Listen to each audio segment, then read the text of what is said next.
Hi, everybody. Dr. Brett Scher, Medical Director at DietDoctor.com. I want to tell you about another news study we just published, and this one was so interesting.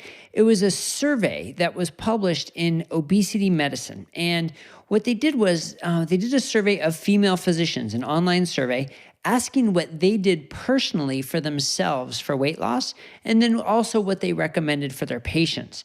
What I found most fascinating was that what they did for themselves for weight loss wasn't low fat, wasn't eat less, move more. What was it? It was intermittent fasting. 72% of them said they practiced some form of intermittent fasting. And that was between 14 and 24 hours.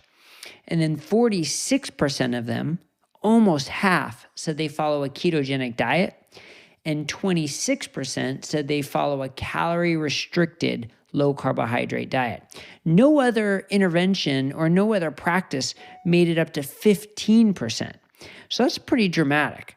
Intermittent fasting, ketogenic diet, and low calorie, low carb diet, those were the three most common interventions by female physicians. Now, what they do for their patients was a little different. They still recommended those three, but at much lower percentages. And then there was a higher percentage of the DASH diet or the Mediterranean diet or the diabetes prevention program, things that they did not do for themselves.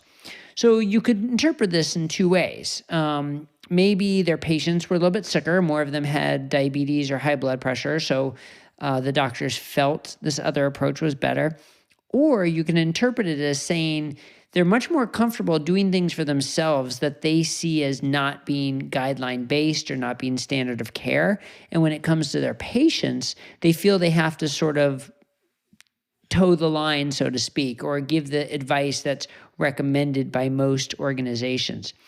That interpretation I find a little disturbing, and I hope it's not so much of that, but I think we still see a lot of that in medical practice. But the good news is, when it comes to low-carb diets, whether it's keto diet or just carbohydrate restriction in general, the American Diabetes Association has endorsed it. The Obesity Medicine Society has it as part of their guidelines. It's out there. It's not like this is fringe and completely against guidelines. It's included in guidelines, as Dr. David Unwin has done so much work in the UK about this as well. So I think the main take-home is, look, when it comes to a physician doing something for themselves, they're going to do what works. They're not going to worry about the guidelines. They're going to do what they know works. Intermittent fasting and ketogenic diets top the list. That's pretty powerful. If you want to see more about this, go to DietDoctor.com. You can read the whole article.